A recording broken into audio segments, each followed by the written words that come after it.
a better way.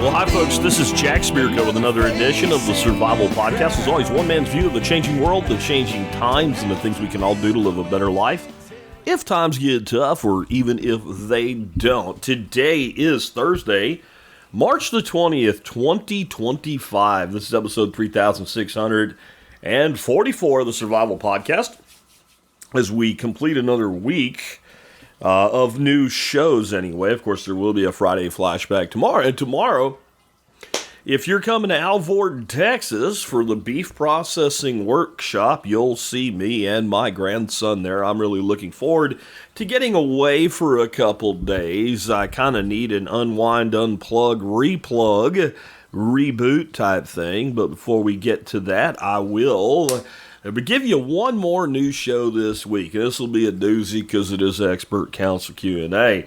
I got a great lineup of experts for you today. Dr. Ron Paul will talk about Trump's anti-war words not matching his actions in relevance to Yemen. I'm going to do something rare in this. I'm going to actually kind of disagree with Ron and Dan a little bit. Just a little bit, in that this isn't so cut and dry. When people start shooting at your boats, right, in a pinch point like the Red Sea, now there might be some ways to like stop it without blowing the shit out of them, but I'm just going to say when you start firing rockets at U.S. ships, you're going to get blown up. And you can debate whether you should or not, but let me tell you something, the people doing it, you know what's coming. When they recently shot down one of our drones, I'm like, oh, this is going to be bad. So I don't know if it's disagree. It's more of a different take on the reality on the ground here. Joel Riles will talk about using good timing and proper correction without going overboard with your dog. One of the things, and he's not really coming at it from this way. It's more like, you brought your correction up to, let's say, a 5 out of 10.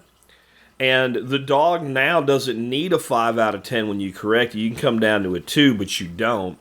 That's definitely a problem. Another problem, and I'll talk on this a little bit when Joel does his, is we have a tendency to treat dogs like kids, and they're not. And I'll explain that when we get to that segment. Mike Melito will talk about choosing sights for your handgun. In this case, it's a really cool 1911 that the gentleman's asking about, but he's going to give it a more general advice because not everybody owns 1911s or even obviously the specific model this guy has. Matt Sursley, the Goris tax attorney, has a mixed bag for you guys today. He's going to be talking on taxes on income for your children, itemized versus standard deductions, and real estate inheritance all in one. And some good stuff from Matt. Kerry Brown, who'll talk about foraging, specifically in this case, trees with edible blossoms you can forage. I hadn't had time to skim this one yet and listen to the whole thing. I only listened to the very beginning. He's talking about red buds, and they're blooming right now. And I'm wondering if he'll get the locusts, because black locusts are fixing to go off here, and they're one of my favorite. Very short term. You get about 2, maybe 3 weeks, and I get about 3 or 4 weeks of black locust blossom, only because there's so many different microclimates on my property. So each of the trees will go in at different times that they'll start to bloom. We'll see if he mentions black locusts in this. Nicole Sauce is going to add on to our discussion we had last week, where I had a gentleman on it. One of the harder interviews I've ever had to do is to talk to a man about the death of his daughter. Especially, when I got the app, I didn't know until the day I did that interview that she'd only died like a month prior to that. It's pretty still raw of a wound, maybe a month and a half. It's really raw at that point. But Nicole has some additional advice if you're planning on traveling abroad or you have loved ones doing so. This is an important subject. And then I'm going to talk to you guys, kind of building off of yesterday for my segment. We're going to talk about why inflation and economic shift is going to be full-on cancer for people right now who are in their 30s to 40s. specifically like 30 to 40. And I'm not saying if you're 29, you can forget about it. If you're 41, you're fine. I'm just saying the people that are going to get hit in the balls with this, I'm talking the next 10 years. So those people are going to be 40 to 50 over that 10-year period. And there's a lot of things that change in your life during that period. And a lot of things you're not good at changing once you go that far. And you've kind of set your way as to what your career is going to be, what you're going to do. You've been promoted a couple times or something like that, especially if you don't own a business, or if you own a business that is very centric on like one segment of the economy.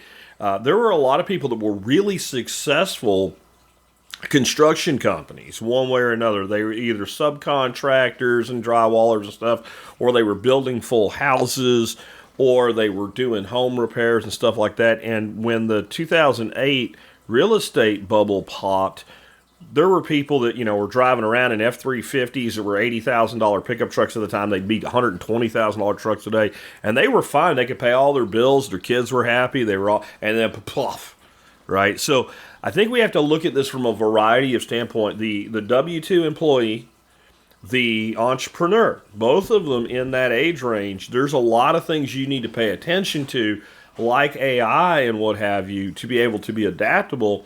The other side of this, and I'm coming at it more from today, is the erosion and the cancer that is inflation for people in that space. Because your prime savings years, where you're trying to make your nut with your investments that you put away, is going to be the exact same period where I believe we're going to have a return to really nasty inflation. And even standard inflation is a lie at this point. When they say it's 2, it's 4. When they say it's 4, it's like 8. And that is a cancer. And if you're not adequately preparing yourself for that, and there's only a few ways you can do it, right? There's more than one way to do it, but there's only a few ways that you can do it. You either have to lean out your future expenses in a big way, or you have to do much better with your money. And I'm going to dare say that the better tactic is to try to do both. And it really is the case that they actually feed each other if you do it right. So that'll be my anchor segment.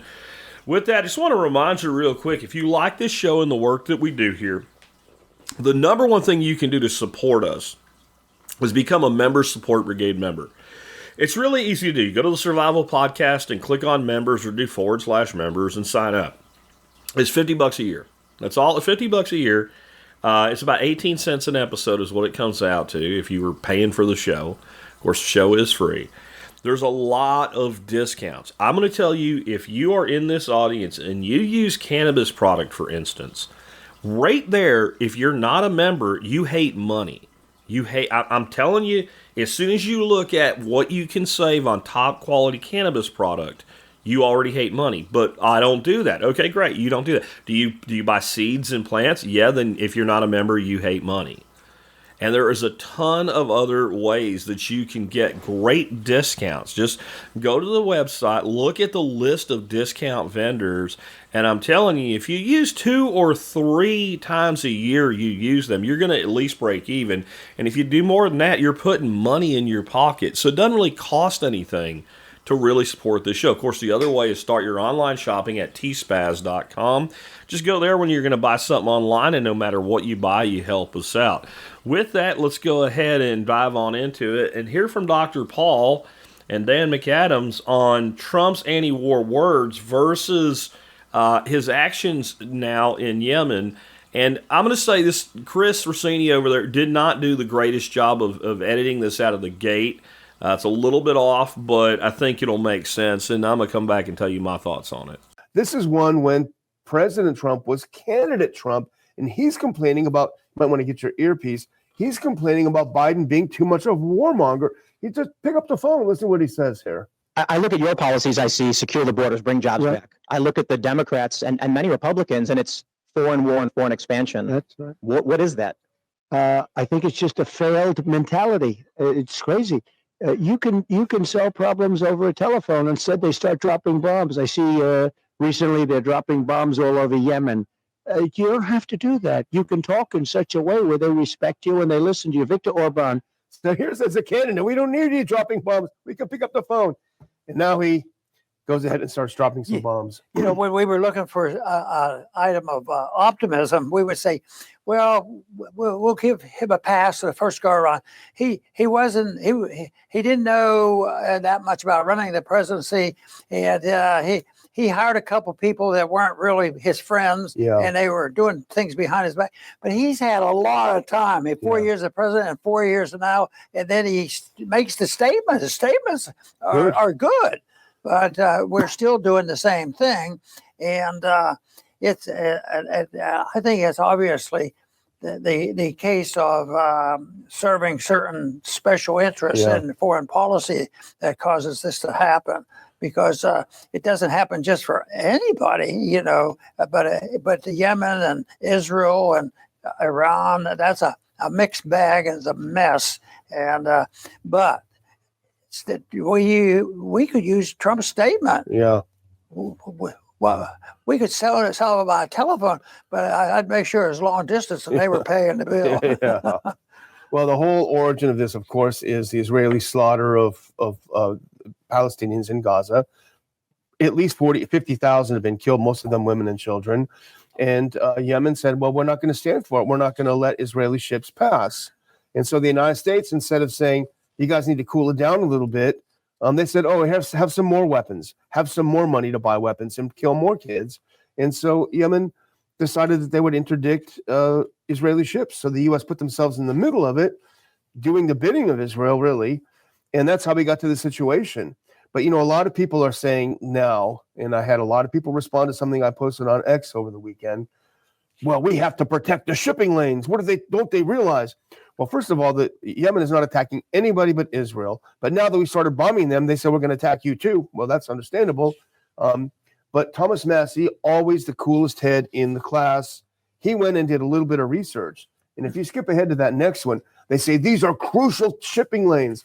Well, Massie looked at it and he said, expressed in billions of dollars, the 5 countries and 5 corporations that will benefit most from U.S. military activity to eliminate shipping disruptions caused by the Houthis near the Red Sea.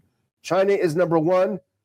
U.S. isn't even in the top 5. So these are the countries that benefit from the U.S. clearing out the Red Sea. So basically, we're doing the heavy lifting, not only for 5 foreign countries, but for 5 foreign corporations. Good find on Massey's part. And if you go to the next one, here's how he explains it too. He said, regarding U.S. activity in Yemen, I recently said to watch out for a new military engagement to compensate for the pullback in Ukraine. The military-industrial complex demands about $50 billion a year from our government, above and beyond what's necessary to defend our country. So 1-2 punch from Thomas Massie on this, I think. Boy, that's for sure. So as I said, I'm gonna be just a little bit contrarian here. I actually agree with pretty much everything that was said, but I also kind of am trying to bring in a little bit of reality here. The truth is, we do not know the intelligence that's being provided to the president. And of that intelligence, we don't know what he's being told that's true and what he's being told that's false. Can he trust, the team, the DNI, Tulsi Gabbard, how they can be trusted? The people, it's still a big, giant mess, a group of entities cobbling all this stuff together. But my personal belief is that Trump mostly trusts that intelligence. And so we have no idea what he knows that may be true or untrue.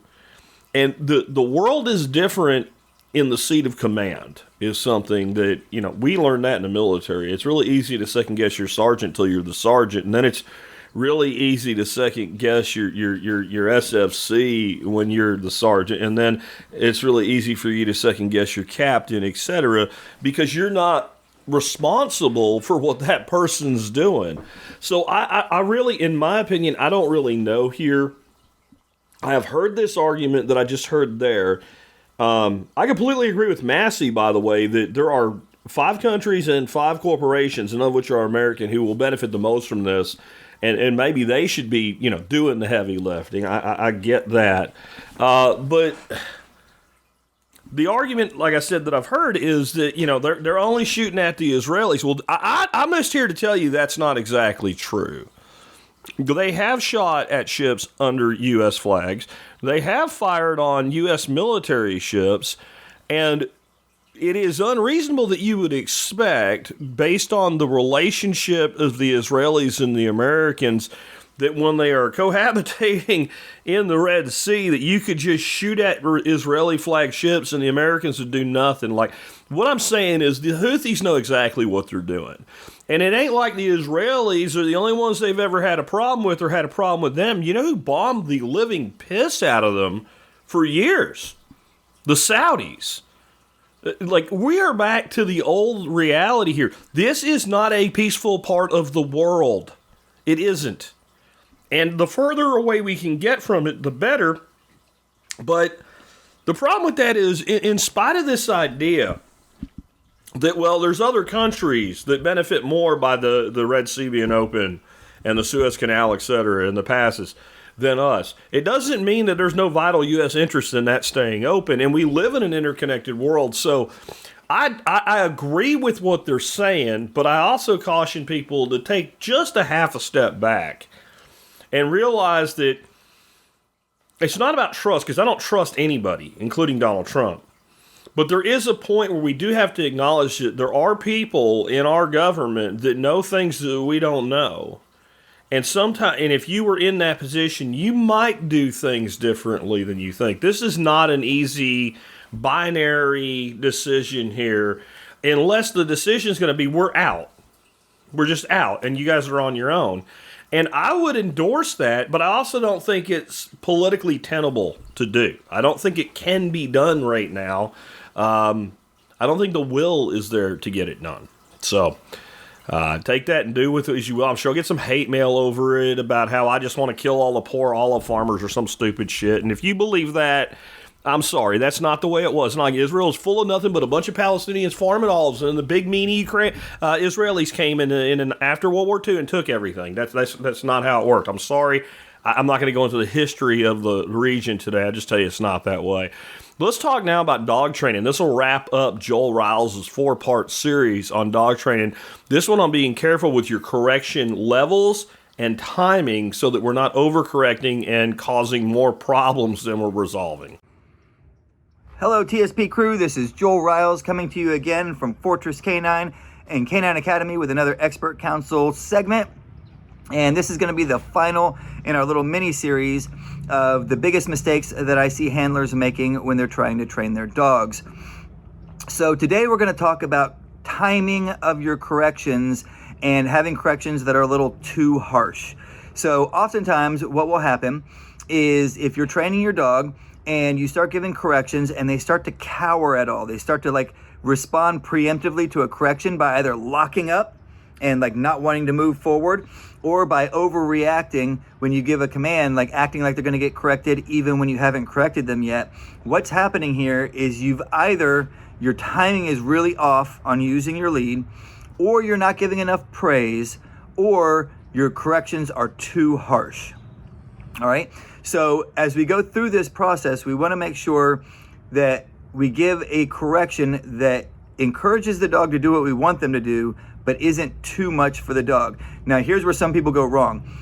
We start to incrementally increase our correction intensity, right? So our dog does something, we give a light little correction, they don't respond to it, so we give a slightly harder correction. They don't respond to it, we give a slightly harder correction. We find that spot where they actually start responding to our commands, but that's usually maybe 2 steps harsher than what your dog is going to need in the long run. So what happens is, okay, they kind of got to get oh, that actually really hurts, I don't want that correction, before they'll start to respond initially. But then once they understand the commands, they start to get more used to our communication, they start understanding better what it is that we want from them, and our movement together starts to become more fluid. They don't need that level of correction anymore. You can come down off of that. And this is typically starts to really show up in what we refer to as the dog's intermediate stage of training, right? So when they're a pup, we usually err on the side of lighter corrections, but sometimes they'll ramp up just a little bit depending on how stubborn that puppy is. And then as the dog gets a little bit bigger, they're almost full size. So we're starting to use harder corrections on them, but they don't really need those harder corrections, or they start to react. Now, there's a couple of things that can be happening here. Sometimes, because the intermediate stage is often where we start to add more stress to the exercises that we're doing. And the dogs will react to that stress and will go, I know you know what I'm asking you to do. Why aren't you doing it? We increase the correction. And what we fail to realize is the dog's not hesitating because they don't understand the correction. They're hesitating because the stress is higher. Well, if the stress is higher, how can I overcome that stress in the dog without using correction and without doing what we talked about last week, which is always relying on our lead and dragging them up onto things? The way that we do that is we encourage them like we would, say, a 10-year-old who's trying to do something hard but that they're able to do, right? You can do it. Come on, buddy. You got this.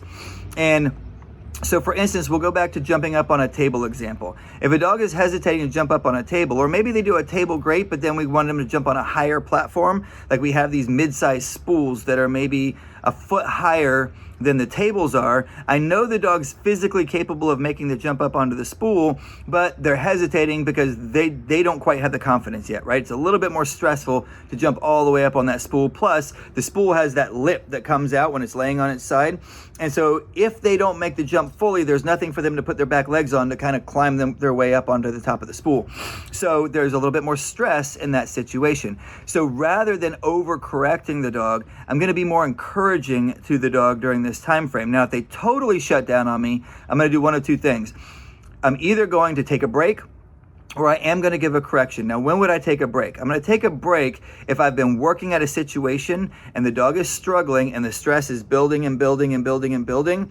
That stress can get to a point where the dog just shuts down and won't learn anymore. So we talked about in our first segment going and taking a break or going and doing something that the dog is good at. I don't want to stay in a new exercise when I'm teaching the dog something new. I don't want to stay there if there's stress and frustration for the dog. I want to do it for a short period of time, maybe 2, 3, 5 minutes, and then I want to move on to something that they're good at, get them some praise and some reward, and then I want to come back and work the higher stress thing, and then go back and do something they're good at, and then come back and work the higher stress thing. So what happens is we have both acute stress, which is high stress in a short period of time, and we also have chronic stress. I often give this example to my clients. If I put you on something that you're slightly off balance, but you can kind of stay there, if I have you stand on something that's slightly wobbly or that you're having balance issues on, and I do it for 10 seconds, it's slightly stressful, but you're only on it for a short period of time. If I left you there for 5 minutes, that stress is going to build and build and build. Your muscles are going to start to get tired. You're going to start having trouble focusing on things, and it's going to start making you feel a little woozy, right? And so that stress is going to build. I don't know that that's fully in the chronic stage, but that's how I refer to it in dog training, right? We have the acute stress, we have the chronic stress. We don't want that chronic stress to build and build and build to the point where the dog will still shut down. So we want to take those breaks and go and give them a break and then come back. The other thing is the dog isn't fully confident that they can actually do the thing you're asking.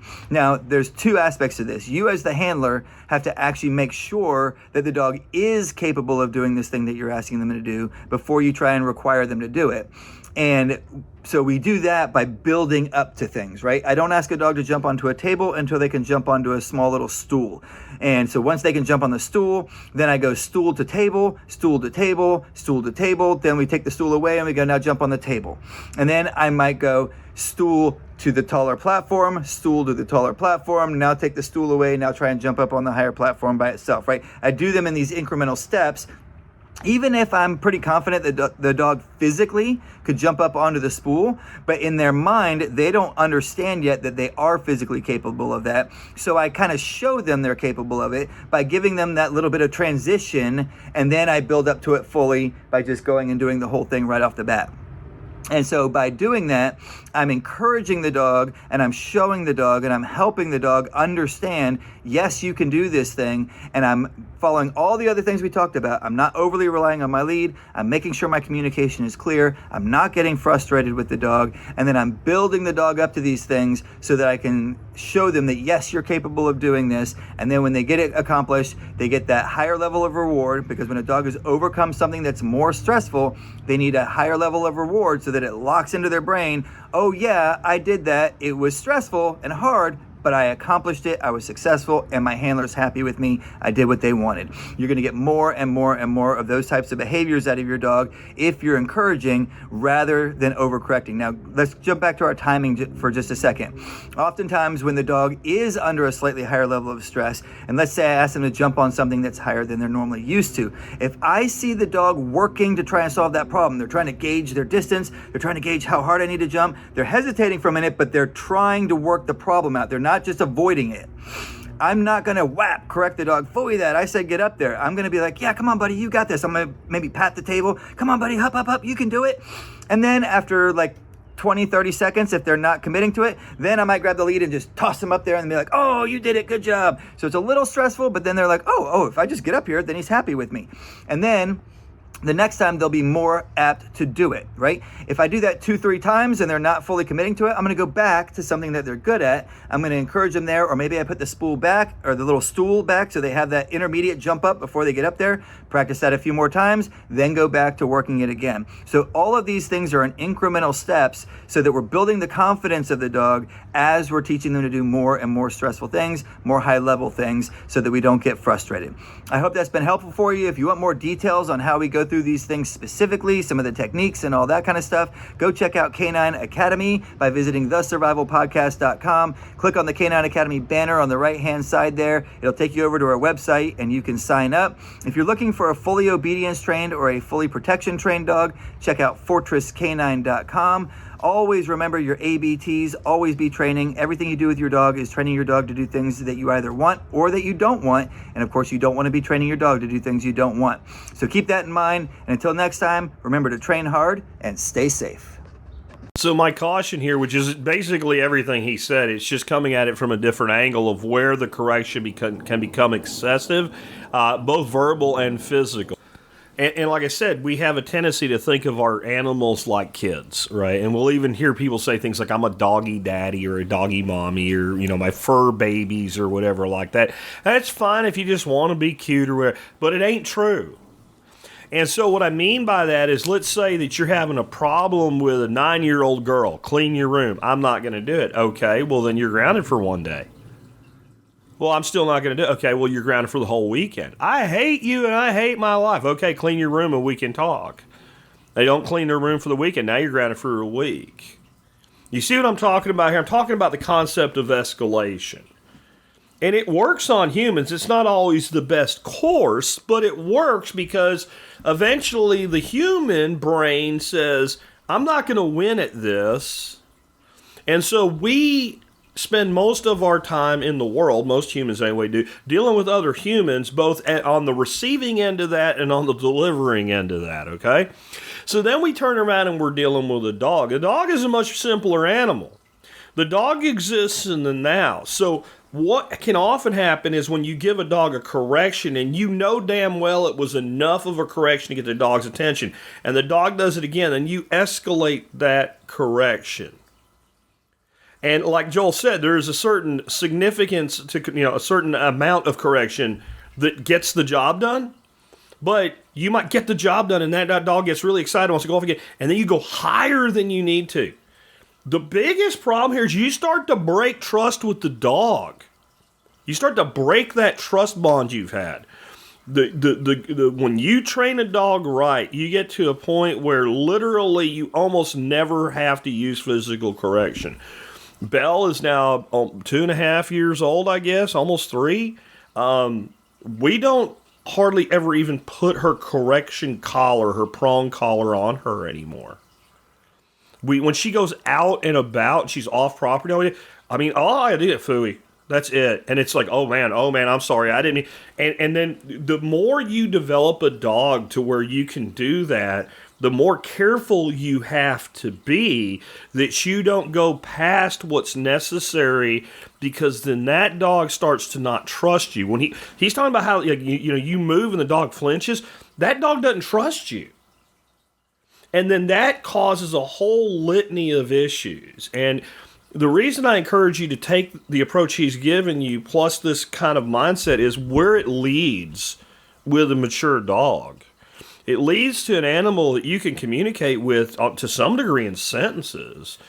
Charlie was the extreme example of that. My buddy, he's been gone about a year now, and God, I miss him so much. But even Lucy, who was a stray, she was a couple years old when she came off the street. She had no skills. She had no obedience, no nothing. The other day, we were out together, her and I, out taking care of the baby ducks, and the geese are having eggs, and the geese are being kind of assholes because the mama goose has eggs in the thing, and they're chasing the baby ducks away. And I'm trying to feed the baby ducks, and as I'm doing it, the one male goose is chasing the baby ducks, and I chased him out of a little bit, and he went through the gate, and he's kind of halfway between going and coming. And I just said to Lucy, I said, move his ass out of here. That's all I said. I just looked at her and said, move his ass out of here, and gave her a little flick with my finger. She went and put her nose right in that goose's donut hole and goosed him the hell out of there, and then came right back up like, look what I did. You get that by developing trust with the dog, and for the dog to trust you, you have to, and be careful, when do you turn the trust over like a kid, but you have to give the dog some trust too, so the dog feels that energy, that it's both directions. I think one of the things people really need to remember is that the dog and human co-evolved over the last, 20,000 years or maybe more. We are a species that has co-evolved. We are not obviously merged biologically, but social interaction we have developed together. And even if you've never had dogs, that's still in you, right? Just like, you may have never climbed a tree, but the ability to climb a tree is inside of you, right? The dog too has developed that way. And so that trust bond is probably the most important thing that there is in dealing with a dog. With that, let's talk about handgun sights with Mike Melito. What is going on, TSP? Michael here from Gunfighter Life podcast. Blessed to be back answering your gun and gun-related questions. This one's from Robert, and it's about sights for his specific 1911. Now, I want to answer this for Robert, but I also know that there's a broad number of people listening that aren't going to be specific to this one make and model of gun. He says he has a Colt Combat Elite Mark IV series M45 ACP. That is a phenomenal gun. I have a Colt Combat Elite, and it's a phenomenal gun. Perhaps one of the best balances of no-nonsense fighting 1911. A really good mix of just old-school elegance and combat effectiveness. It's a good gun. You're asking about sights for it. Now, here's where it can get tricky with 1911s. There have been a bunch of different cuts for a 1911. There's the original GI cut, which has the front sight integral to the slide, and then a simple, small, I think 3/8 dovetail in the back. And there's the one that more modern combat-style 1911s have, which is a Novak cut, Novak. Check some pictures, make sure that's what you have. There are some other oddball ones, but I'm pretty sure that Colt, if they don't have the factory government sights, they'll have that Novak cut. There are a lot of really good options for sights. You mentioned the Trijicons. Those are fantastic. There's nothing wrong with good Trijicon sights. You also mentioned doing something with the sights that you have. You said the white dots have worn off. And this is going to apply to a broad range of people, so let me give you a bunch of different options here. Those classic 3-dot sights. Now, I like to just black out the rear sight and have a really bright front sight. That's me. Some people like the 3-dot sights. Either way, here's what you do. Take some isopropyl alcohol, some rubbing alcohol, or some of that gun scrubber degreaser made for guns, because the brake cleaner sometimes will mess with finishes. Disassemble it so you just have the slide and clean it really well. Put some tape on things you don't want any paint to get on. You're not confident you can do it without making a mess. And, little tactical tip here, peanut butter. Yes, peanut butter. There's little nooks and crannies or little small pieces you don't want paint to get on. Put peanut butter on them. Wipe it off when you're done. Don't eat it. But get it prepped. Spray some white spray paint in a can, not glossy, just matte, cheap white spray paint. Spray paint it in the cap. Accumulate quite a bit of it in there. Wait till it starts to get a little bit more viscous. Take a toothpick, dip it in that paint till you get a drop. Hold that 3-dot sight up so that it's like a cup, and you drop that dot in there and let it dry. That's really it if you want the white dot back. If you want to get crazy, I still recommend doing the white dot first, but you can get some really obnoxious, like gaudy fingernail polish. Talking like lime green, chartreuse, hot pink. You do the same thing with that. Don't use the brush, it's probably too big. But with a toothpick, take a drop of that and then put it on top of the white. If you don't do the white first, it may not be as bright. Put that on top of the white dot if you want a brighter color or a color that stands out. I'm partial to lime green. You may be partial to something else. Now, some other notes for you. You said you didn't want to mess up your slides. You might want to swap out your entire slide with sights. Now, here's the thing. I love 1911s. 1911s are not Glocks. They're not like a modern polymer striker-fired handgun. They were made in an era where things were hand-fit and finished. You should not just assume that you can get a slide and put it on a different 1911. That requires quite a bit if you want both accuracy and reliability of hand fitting and hand tuning. And if you don't know how to do that, then don't buy another slide unless you're going to have a gunsmith do it. If you're going to have a gunsmith do something, just have a competent gunsmith replace the sights. I generally don't care, and I'll just get a brass punch and whack on that thing till it comes out and put another one in the dovetail. If you don't want that, a decent, competent, professional gunsmith will have a sight pushing tool. You can buy this on your own, but they're pretty pricey, and you probably don't want to do that if you're just doing one gun. But a proper sight pushing tool should not ruin your slide when you're changing out sights. They were designed for this. They were made for this. Those sights are meant to be drifted back and forth. So if you're thinking about all this extra stuff, just take it to a competent gunsmith that has a sight pusher.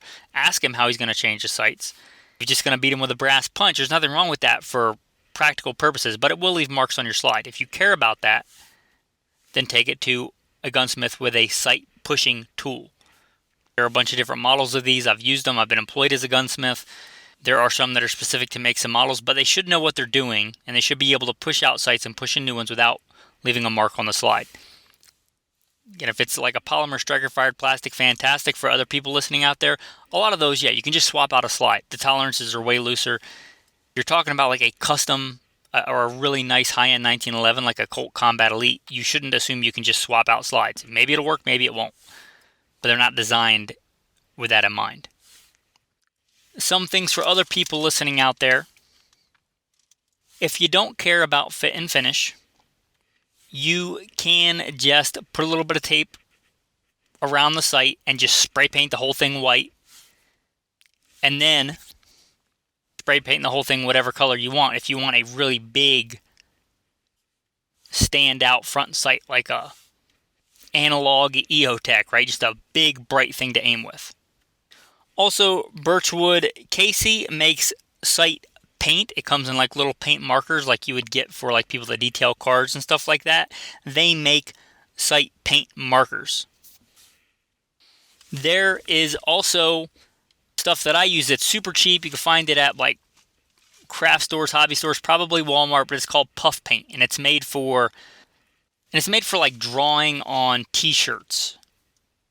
It also comes with a really nice thin applicator so you can like write letters and stuff on t-shirts or something. I don't know. I don't do the t-shirt thing. But you can just put that in the dot and squeeze it in there. It's kind of like a styrofoam paint. It gets dull or dirty or you get gun oil or something on it. You can just take a small, like what you would use for eyeglasses, flathead screwdriver, dig it out of there and replace it. Or maybe you just want to change the color. You can do that as well. And for those of you that have fiber optic sights, a lot of those are just a fiber optic pipe. It comes in varying thicknesses.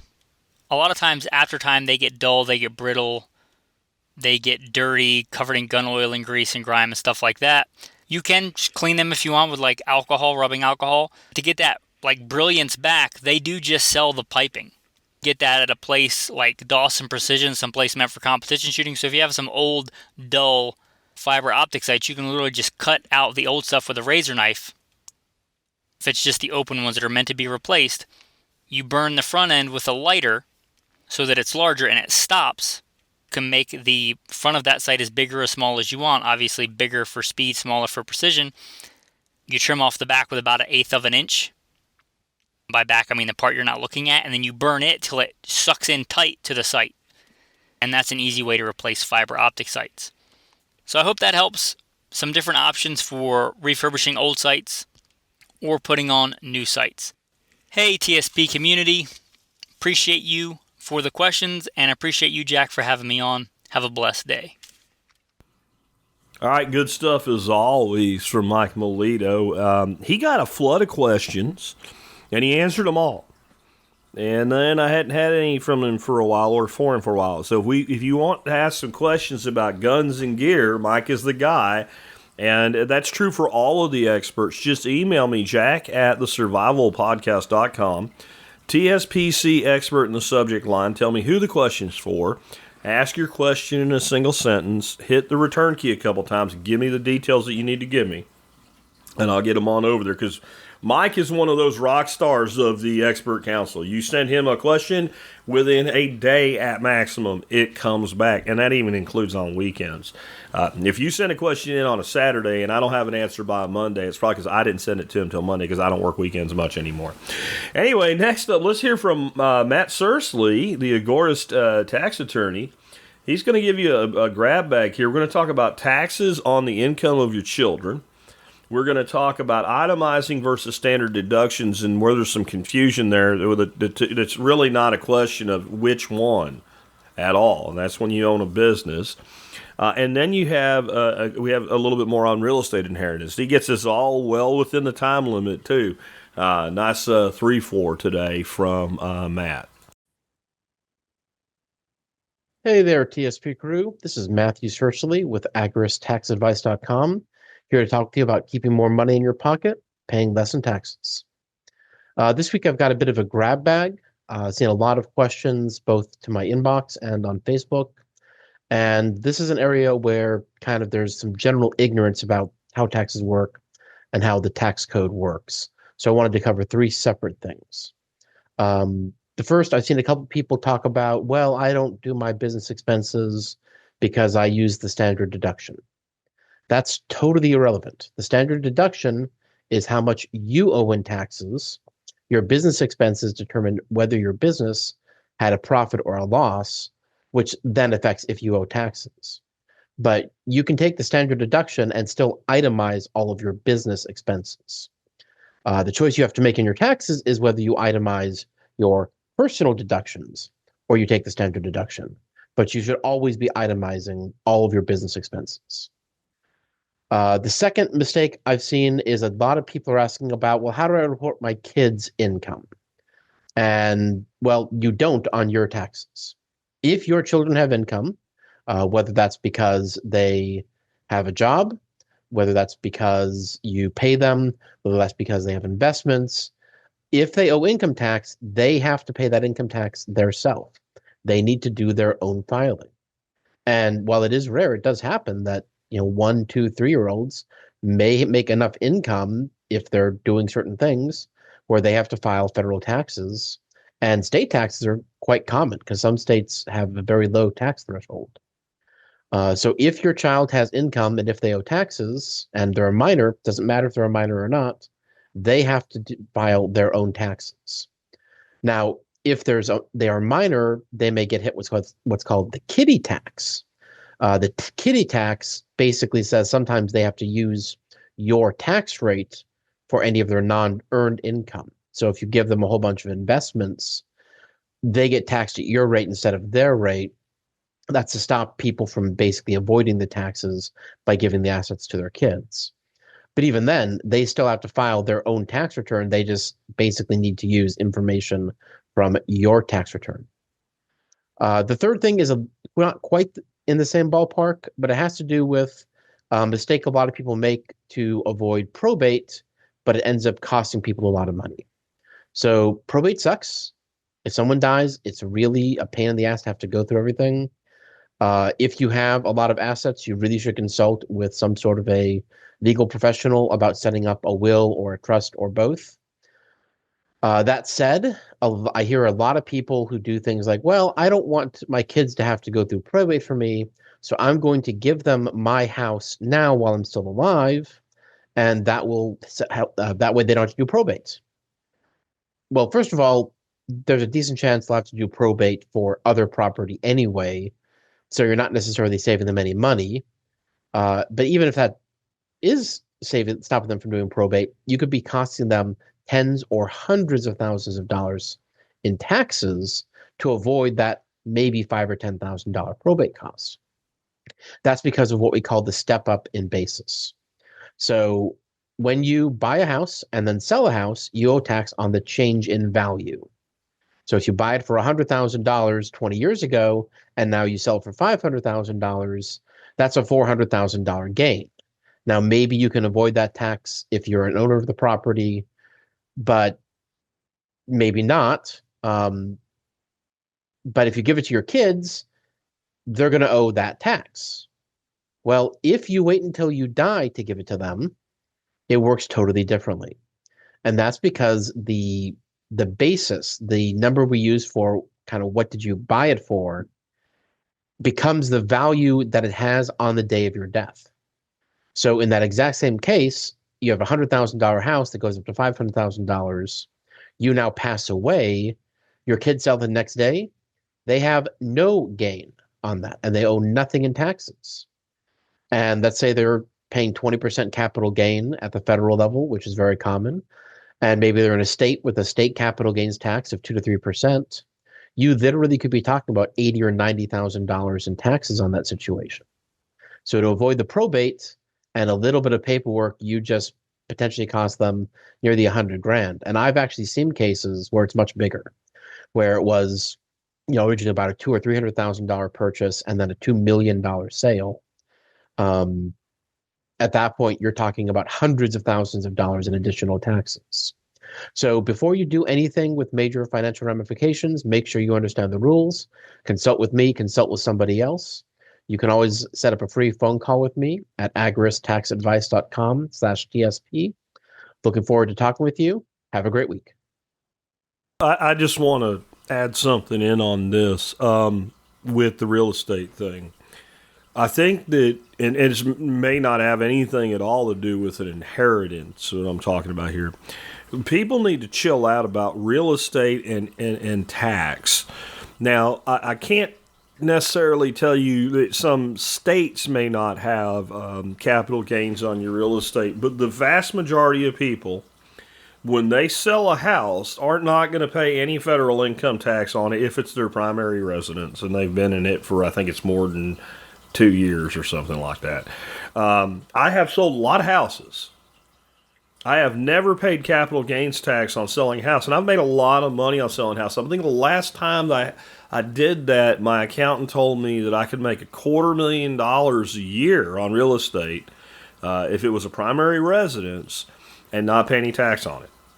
And so even when somebody said, well, I'm going to sell my house for, $400,000, but what'd you make? What'd you pay for it? And that's what Matt's getting at too, by the way. First of all, I want to say another thing, a little add-on, and that is this whole probate thing. I don't want to go probate. I don't want to probate. Let me tell you where most of that came from. It came from people on fucking TikTok talking about how you need to avoid probate, and the person just hears the word and they don't even know what it means, and it's not as big a deal as some people fucking make it out to be. It really isn't. It really isn't. It really isn't. It really isn't. And there are certain forms of wealth that don't even really need to go through. My father-in-law died. The solution there was my wife had power of attorney for him, and we did sell his house prior to his death. Now, he didn't give it to anybody, and he didn't pay any income tax on it. We used the money from the sale of the home to finance his care. But then what that did is it liquidated everything into cash, and it was all sitting in a bank account, and it ended up being, there was like $60,000 left. And there were 3 daughters. So we just distributed $20,000 to each daughter. Never did anything else. The end, finished, and that was 7 years ago. There's nothing else to be done. If you were questioned on it, or audited in any way, you write a letter that basically says this was inheritance. Here's a copy of the will, and there's where the money came from. Now go away. That would be the whole thing. So let's not think that we all have super rich people problems for things like estate planning, because most of us do not. The more you have, the more these things can be problems. And the reality is, for most people, it's too much TikTok instead of, it used to be too much TV. Just my thoughts. Next up, let's hear about trees that we can forage blossoms from this time of year for eating. Yeah, not just to look at for pretty flowers. A lot of these blossoms are edible and have some really cool, unique characteristics. Let's see if Carrie talks at all about black locust blossom. Hey, TSP community. Carrie Brown here from Strong Roots Resources. And with spring right around the corner, I wanted to bring to you guys a couple of trees with edible blossoms that you can be on the lookout for as things warm up in our region.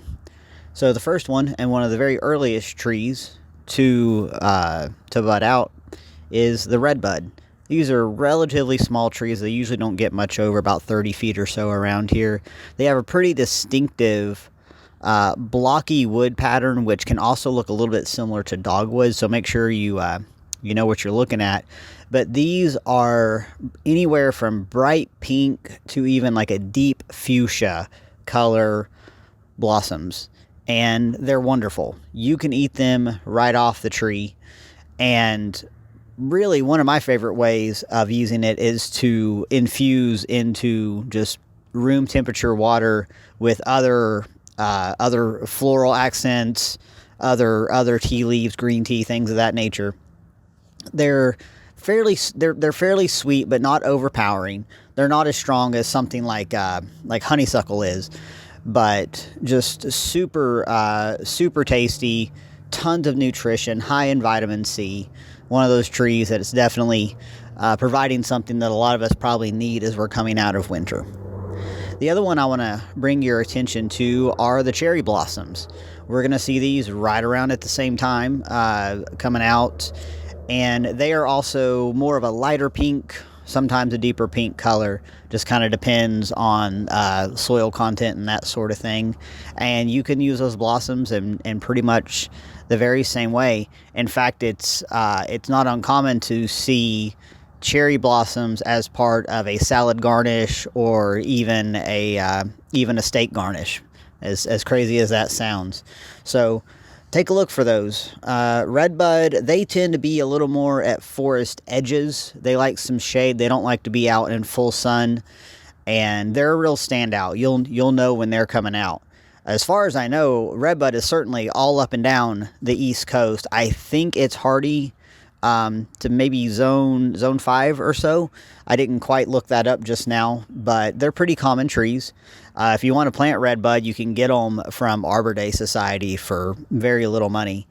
And the cherry blossoms, the cherry trees, they're going to be a little more sun-loving, definitely need well-drained soil, but just the same, I also find them on especially south-facing forest edges here in our region. So keep an eye out for those. And if I can give you guys a hand with anything as related to foraging or homestead property development, please reach out to me at strongrootsresources@gmail.com, and I'll talk to you guys next time. Okay, so we just got redbud. I mean, the way it started out, when I was getting everything ready, I thought he might give a couple different trees. I will just tell you, right now, redbuds are everywhere. I didn't really know that they were a good flower to forage. I'll have to maybe try that, because they are right now here, like mid-March in Texas, just redbud central. But what's coming next are the black locusts. And if you've never tried black locust blossoms, and where you live you have black locusts, and be sure always, I'm not going to give you a class on how to know a black locust right now, but make sure it is what you think it is. Well, let me tell you what a black locust blossom is like. It tastes like peas, like when you eat peas off of a plant, not pea, right? Like, it tastes like a faint flavor of pea, because they are a member of the Fabaceae, the legume family. And then there's a sweetness to it. It's like this it's not super sweet like sugar, just this mild sweetness, and then it just tastes like nothing. They're really cool, and one of the best uses for them, if you're a salad eater, is to just go out and gather them right before you. I don't care if you cut your salad in advance or whatever. Like, they don't last real long once they come off the tree. Go out and just pick some and just sprinkle them on top of your salad. It's pretty damn good. And it just like if you're having people over or something, that you get a couple weeks a year that you can actually pull this off, because they do not store at all. It is a really cool thing to put down a salad in front of somebody with things like that. The flowers I use on salads like that here heavily are black locust blossoms, and these are all available about the same time. A couple of weeks from now, they'll all start coming out. Wild garlic flowers as well, and then we have a flower that grows crazy around here like a weed. It's called spiderwort. And those three together on a salad, man, they really just blow up what it looks like.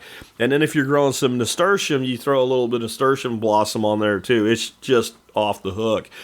And we've talked about side hustles before, and I'll tell you that if you figure out really cool edible blossoms and you're already selling something like microgreens or something like that to high-end restaurants and chefs, that is something that you can make quite a bit of money on. You probably won't make a living on just the flowers, but it's an add-on product.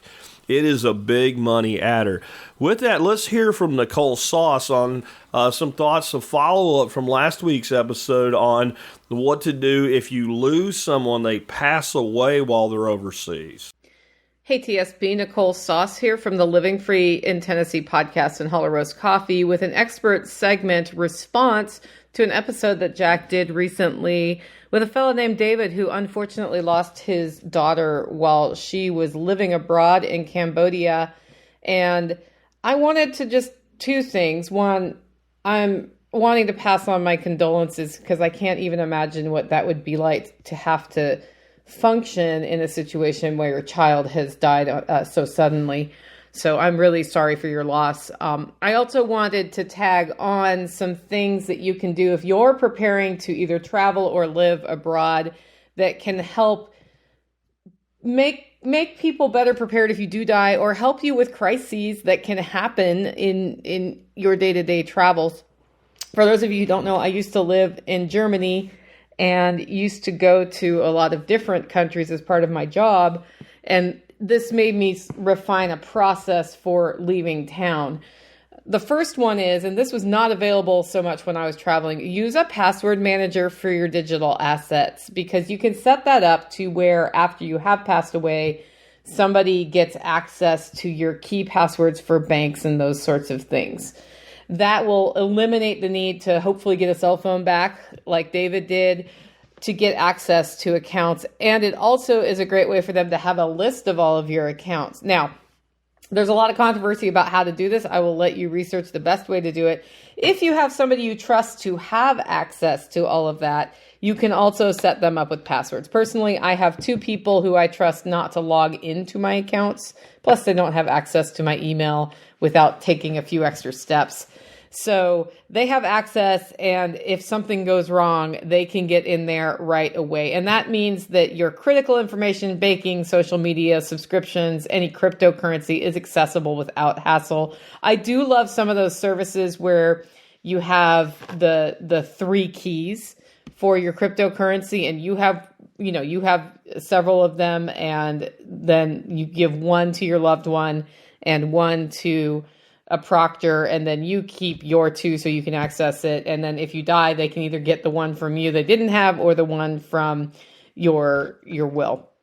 Second is to keep copies of your passport and other important documents, so that it's not just your hard copy of your passport, but also a photocopy and a digital copy. And I kept a copy of my driver's license, my passport, any visas that I had to obtain, and my social security card and my birth certificate. And I had printouts of those that I kept in a different place in my luggage than my passport was. So I always had my passport on my person, and I had that then also backed up elsewhere, so that if something was stolen from my person but not my luggage, I had access to that. I also had a copy at home printed out in a safe that my mother had access to, because she's one of my trusted people for that.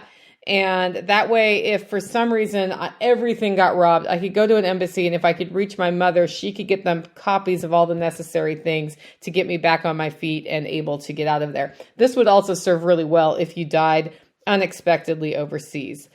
Connect key contacts abroad with key contacts at home. I have a friend who every time he goes out of town, he puts me in touch with whoever he will be staying with while he's there, if he knows somebody there, and also his sister, and makes sure everybody knows his itinerary in advance so they know where to look for him if he does not check in. He also has set up a WhatsApp check-in so that we know he's okay without him having to make long distance calls.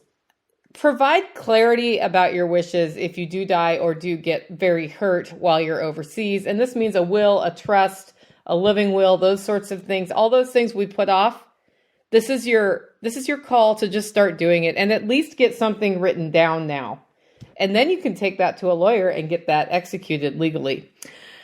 Have a power of attorney that if you are incapacitated, have that in place so that there is a designated person who is authorized from the state side to take care of things, and be clear in the power of attorney that it can be used internationally. Another thing is decide clearly on remains repatriation. What do I mean by this? There was a lot of struggle in the story about getting his daughter's remains back into the country, which was expensive and a pain in the butt. I have another friend who lost her husband in Greece. He drowned, and she went through all of this while actually on the ground in Greece because she was there with him when he died. And what she did is she ended up looking into the ritual that they use for funerals and remains in Greece, and she decided to leave his remains there. And what they do there is they put your remains in a box, and I think they bury it, and then your flesh is all eaten and it becomes just bones. I don't know if they put insects in there to help with that process. And then a year later, you go back and you get your loved one's bones, and then you can do with their bones what you will. She decided to do that process rather than bring her husband back to the United States because she felt that that still honored him. And we had a memorial here without the remains on site, which was fine as well. If you have thought about what you would want done with your remains and whether or not you actually care about having them repatriated, that can really help your loved one know they're doing the right thing if they're taking care of you from being deceased overseas. Obtain more copies of the death certificate than you ever think you'll ever need in 100 million years, by which I mean 10 to 20 copies of that death certificate that are certified copies.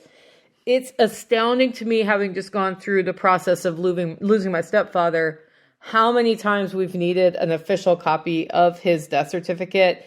And we went out of the chute with 20. We have not run out yet, but it's kind of close. So just do with that information what you will. Now, if that death certificate is coming out of another country, like imagine how fun that's going to be to go back and get additional copies of that. You can get comprehensive travel and health insurance to help in situations like this. So if you know you're going to be abroad for a number of years or even on a 3 or 4 week trip through Europe, you can definitely get insurance policies that help with things. Medical emergencies are big. I have a friend who was stuck in England for 6 weeks after a terrible car accident, and they did not know how to give her health care beyond keeping her alive. So the quality of care she got, because they didn't have a way to bill her insurance that she had that was just her primary health insurance plan here, didn't work with their system there. And had she had an extra travel insurance policy, she would have been better off. What ultimately ended up happening is she was stable enough to be flown back to the United States, which was expensive, so that she could finally get some of the surgeries and other things she needed as a result of that car accident. You don't want to be rotting away in a hospital for 6 weeks because you can't travel with no way to just, like, they wouldn't let her just pay for it with cash, by the way. It was a problem. So travel health insurance is definitely something to look into, and depending on where you're traveling to, you want to see what the standards are in that country so that what you have is tailored to them. And then also, if you can, include an emergency insurance policy for flying you home. Another friend of mine was on Mount Everest, and he became sick at the high altitudes because he had the capacity to quickly be flown out of that situation, he's alive today. And I believe he's tried to hike Everest a second time at this point. Definitely register your trip if you can with, any embassies that are important, especially if you're going to be there for a long time, especially if you live there. And then if you have the time, it doesn't hurt to prepare a personal letter of guidance that your loved ones have access to. This is what we refer to in our family as the if I die or when I die letter. My mom updates hers once a year. I know where it is. It's a shared document. I actually haven't read it, although I could go in there right now and read it. That can provide a lot of comfort for anybody who needs to help you. So these are just some other things I was thinking about as I listened to that episode, and I hope this helps you prepare for any trips abroad and that you have a great time traveling. Make it a great week.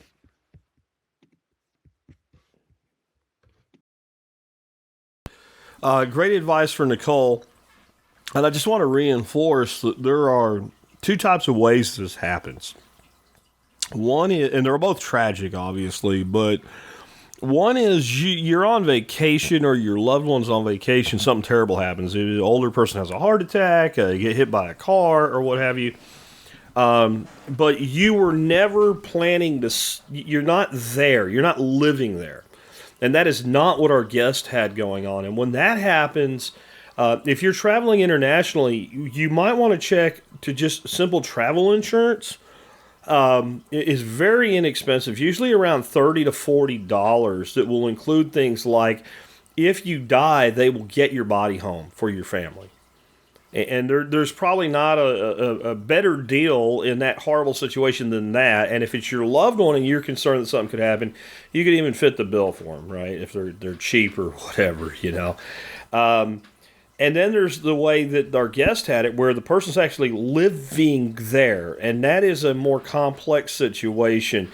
A lot of times when people are on vacation, there is a constant contact with them, and they're, if they're on a cruise or something, then there's some logistics there or what have you. Where if someone's living in a place, we often go long periods of time without talking to people much, even people that we care about. I get a text message. You don't really know what's going on. Well, when somebody's on vacation, you kind of keep an eye on them. And so they're just two different situations, and it's something to think about. The power of attorney is incredibly important, and it's something that it can be a hard topic to discuss with people, like your parents and what have you. They have a fear sometimes that means you're trying to take something from them or control their lives or make decisions on their behalf. And the important thing is probably the earlier you get it done, the better, is for them to understand that it's completely on them what the requirements are or the contingencies are in their attorney. And it is the case that, you can have a general power of attorney for someone in the case of incapacitation, and until the point where that person is incapacitated or deceased, you don't have anything. You have a piece of paper that, along with about $6, you can go get a crappy coffee at Starbucks. That's all you have. And, that's why I really recommend that if you have, you're somebody, it's like 25, 30 years old right now, and you have parents that are in their 50s or early 60s, you can probably have this conversation with them, and it's not going to be difficult for them to like go, oh, okay, yeah, we should do that. You start having this conversation with somebody in their 80s, and I'm just going to say there's things about our mentality that change as we age, and we start to think of others maybe trying to get what we have, even if we don't have anything, that type of thing. And the earlier you can have this discussion, the better. And if you're the person that's, my age or older, and you have younger kids, and they're not thinking this way, you need to take the initiative and do this and be the grown-up, all right? All right, so let's go on to my topic. I want to kind of expand on some of the stuff we talked about this week. The Great Monetary Divide yesterday, the Enemies of the People show we did this week. We hit on a lot of things that I'm not ready to completely move away from yet. And I did hit on this yesterday, that the group of people I'm most concerned for are like the 30 to 40-year-olds right now. And I try to be careful whenever I put an age range on things. You can be 60 and totally screwed. You could be 15 and totally screwed if you take the wrong course through life, And when I say 30 to 40, it's just kind of hitting that spot where I think you're the most vulnerable. But if you're 29, it's not like you don't have to worry about it. Or you're 41, you can just check out on this segment. But we have a period of flux that it's not coming at this point. It's here and it's going to continue to unwind. And it is a decade that I called a decade before it happened. I was saying back in 2009, 2010, the decade between 2020 and 2030 will be the largest decade of flux that any living person has ever seen. And one of the largest in recorded history. That if you went to sleep on January 1, 2020, and you woke up on, December 31st, 2031, 2030, right before you went to 2031, you might not even recognize the world you're sitting in. Now, when I say that, I think sometimes people think of it like a sci-fi thing I'm saying. Like, all of a sudden you're going to wake up and there's going to be flying cars and transporters and replicators, and I don't mean that. I just mean look at the flux that's happened from 2020 to now.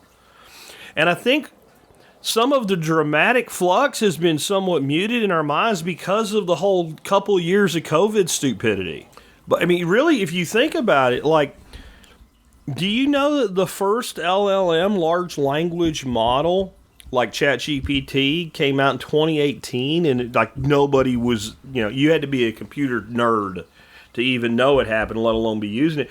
But ChatGPT itself didn't launch until November 30th, 2022. It's less than 3 years old right now. There's a whole bunch of you that use this tool in your life on a daily basis. They didn't even exist 4 years ago. When the pandemic started, nobody knew what it was. It didn't exist yet. The versions of it that did exist, no one was using it unless you were a super nerd. That's just one example. Now, how much has this already radically transformed our world?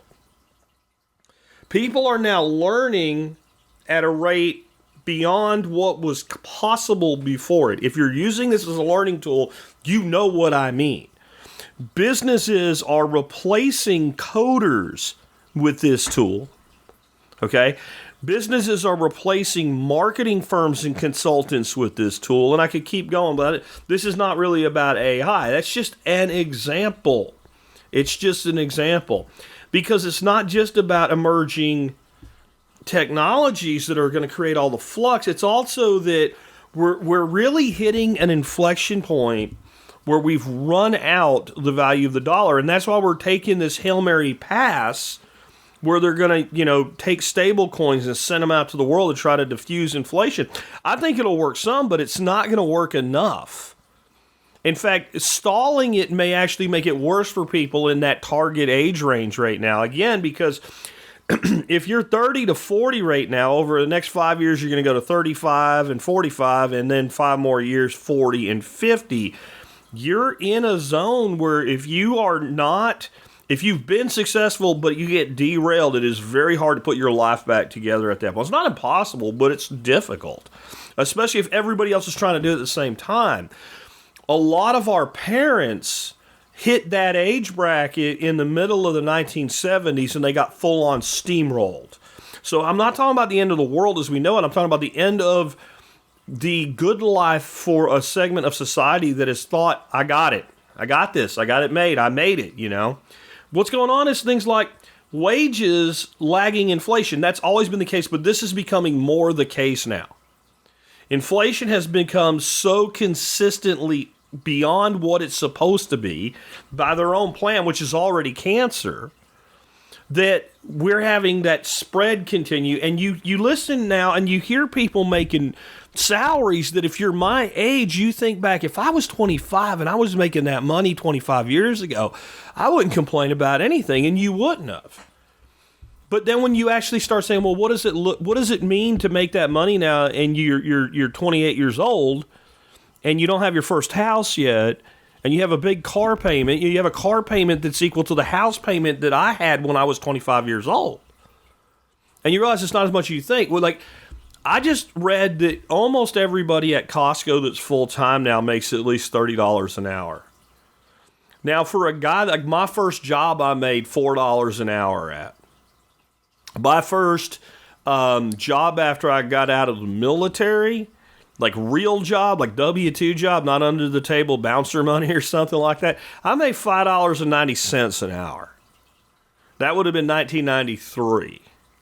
It took me a couple years to get in, for a couple years I ended up making decent money in optical fiber and outside plant construction, but you're talking 14, 15 bucks an hour.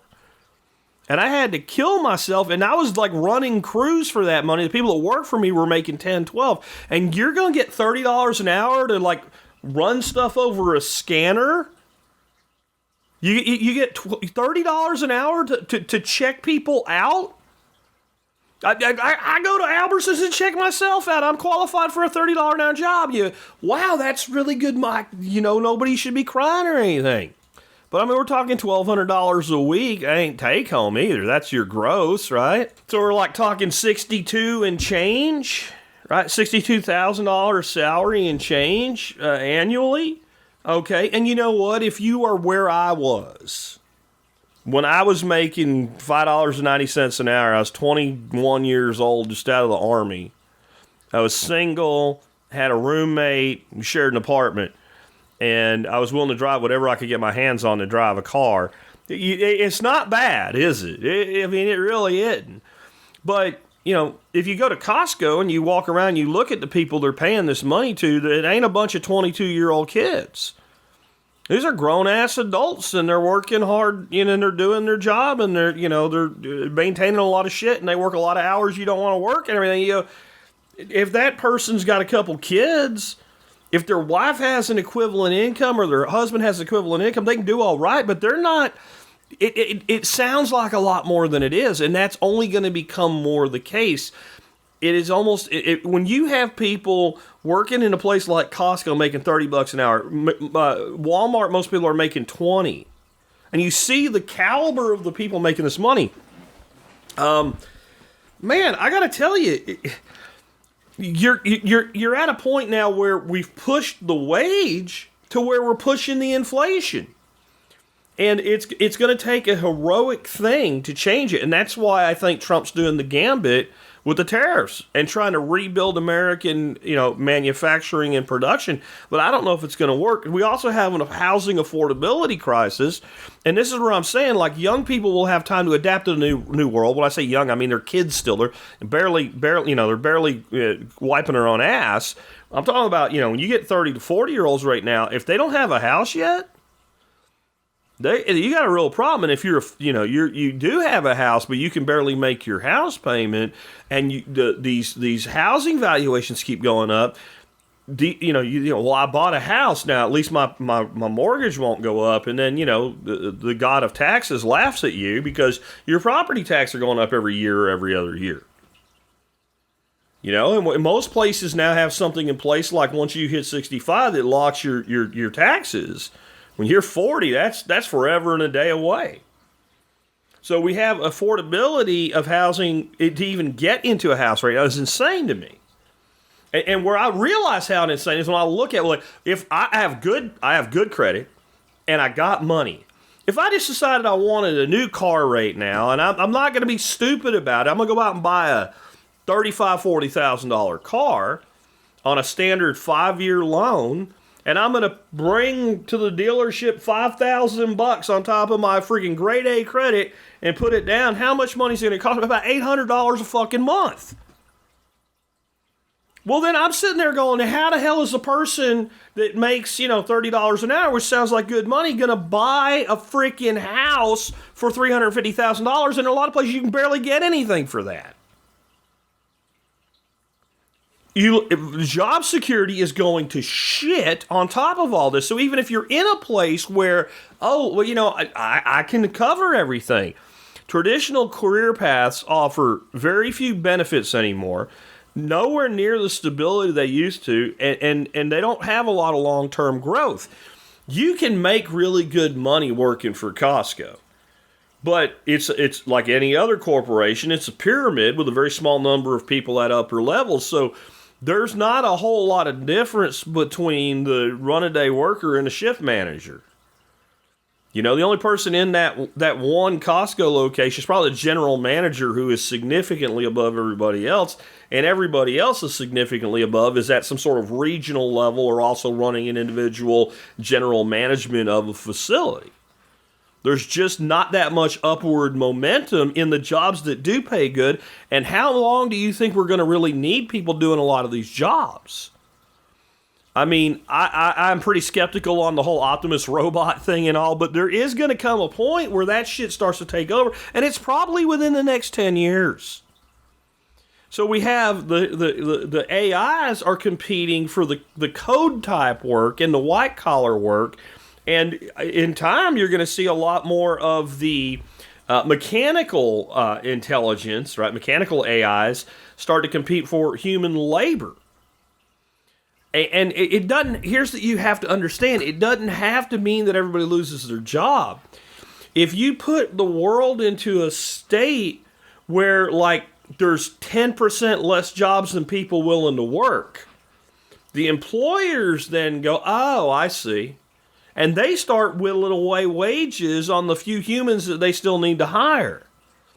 And then on top of all this, we live in a completely debt-driven lifestyle. I know people that make really good money. They don't need to be out spending all kinds of money in debt, but they are. I know people that are spending $900 to $1,000 a month to drive a car on a lease. On a lease. Like, I'm a fan of leasing the right vehicle in the right situation for the right reason, but it ain't that. You know, a 3-year lease, you're going to spend $36,000 on a Grand Cherokee, and at the end of those 3 years, all you get is a pat on the head and they take your car away and it's gone. And again, it is people in that age block, 30 to 40, that are largely living this way. Many of the people that are in that age block right now as well, they're college-degreed professionals.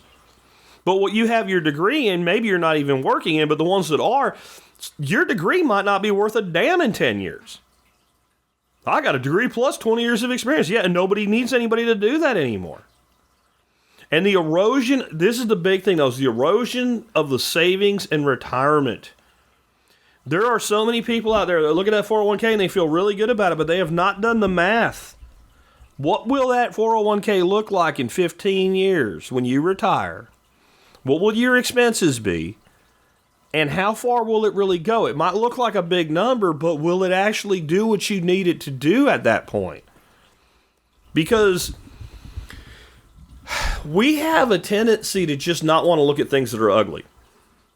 For us, right? People love to look at like reality TV and non-reality TV and, wrecks on TV and fires and everything. But when it's our own life, our own future, we tend to just want to, I don't want to think about it. I don't want to think about it. Man, I'm telling you, the devaluation of the currency may be forestalled a little bit here, but it is continuing unabated. So what do you do if this is you? Number one, you need to constantly be developing new skill sets. You have to. You have to constantly be looking for where is a place that I can make more money.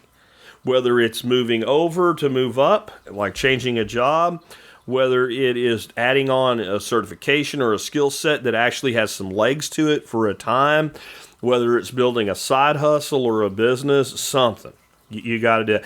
You got to start saving and investing your money in lasting assets. And I'm going to say Bitcoin, and if you don't want to hear it, I'm sorry. What am I going to tell you? Don't invest in the best investment you can make right now. Don't save with the strongest savings vehicle that's ever existed. You don't want to, don't. But I'm going to just tell you that there isn't a person that's been listening to me for more than 10 years that hasn't heard me say it for more than 10 years. And there's only two kinds of people out of that group. People that did it and are grateful, and people who didn't and wish they did. So you do with that as you will. But you've got to understand that the world that we're moving through now, not we're heading into, that we're moving through right now, is different than any time in our history. We have never been, and when I say our history, I mean this country. Okay? I'm talking like from the founders to now. We've never been in a situation quite like this from a monetary standpoint and a tech evolution standpoint at the same time. While our technology is becoming the most powerful that we could imagine it to be, our money's becoming as weak as possible. It's an inverse ratio. And that is not a good place to be as a worker.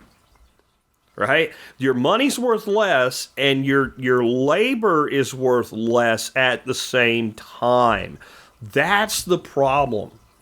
It wasn't that long ago. If you were a young guy, 25 years old, you could have had an 8th grade reading level education.